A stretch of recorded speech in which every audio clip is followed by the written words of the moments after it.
पहला पाठ यिर्मयाह अध्याय 7 पद संख्या 23 से 28 तक।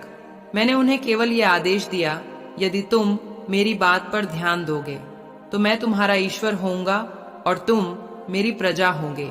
यदि तुम मेरे बताए हुए मार्गों पर चलोगे तो तुम्हारा कल्याण होगा। किंतु उन्होंने मेरी बात पर ध्यान नहीं दिया और मेरी आज्ञाओं का पालन नहीं किया। वे अकड़ कर बुराई करते रहे और मेरे पास आने की अपेक्षा मुझसे दूर चले गए।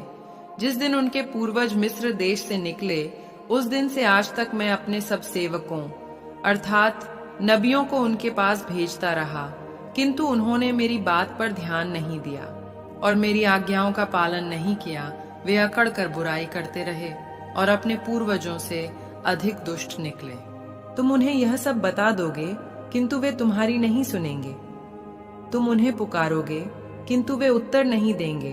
तुम उनसे यह कहो, यह वह प्रजा है जो अपने प्रभु ईश्वर की बात नहीं सुनती और शिक्षा ग्रहण करने से इनकार करती है।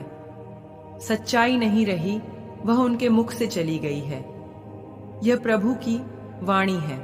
ईश्वर को धन्यवाद।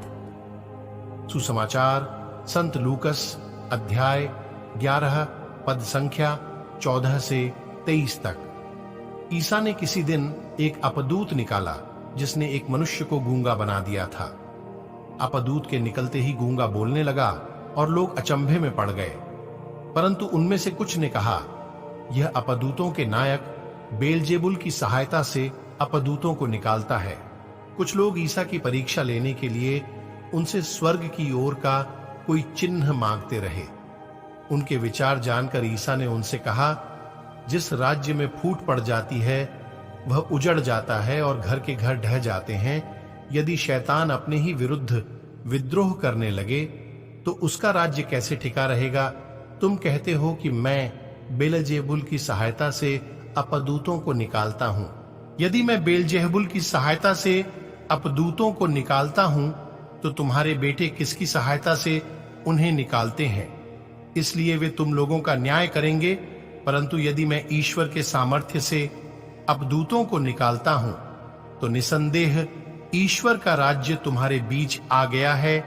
जब बलवान मनुष्य हथियार बांधकर अपने घर की रखवाली करता है तो उसकी धन संपत्ति सुरक्षित रहती है। किंतु यदि कोई उससे भी बलवान उस पर टूट पड़े और उसे हरा दे तो जिन हथियारों पर उसे भरोसा था वह उन्हें उससे छीन लेता और उसका माल लूटकर बांट देता है। जो मेरे साथ नहीं है वह मेरा विरोधी है और जो मेरे साथ नहीं बटोरता वह बिखेरता है। यह प्रभु का पवित्र सुसमाचार है। हे ख्रीस्त, तेरी स्तुति हो। मनन चिंतन। यीशु एक समझदार शिक्षक और धैर्यवान प्रशिक्षक थे। यहां तक कि जब उनके श्रोता उनके प्रति आक्रामक और रोषकारी थे, तब भी उन्होंने धैर्यपूर्वक उन्हें ईश्वर के राज्य के मूल्यों की शिक्षा दी।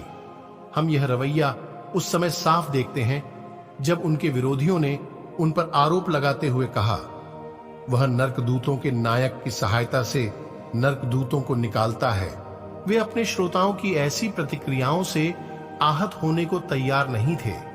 दूसरी ओर उन्होंने धैर्यपूर्वक उन्हें उनके कथन की अतार्किकता को इंगित करते हुए यह सिखाया कि दुष्ट आत्माएं अपने दुष्ट राज्य के निर्माण में रुचि रखती हैं और उनके बुरे प्रयासों में वे एकजुट रहते हैं। प्रयासों की एकता के बिना शैतान का राज्य टिक नहीं सकता। इसलिए शैतान अपने स्वयं के प्रयासों को खराब करने में शामिल नहीं हो सकता।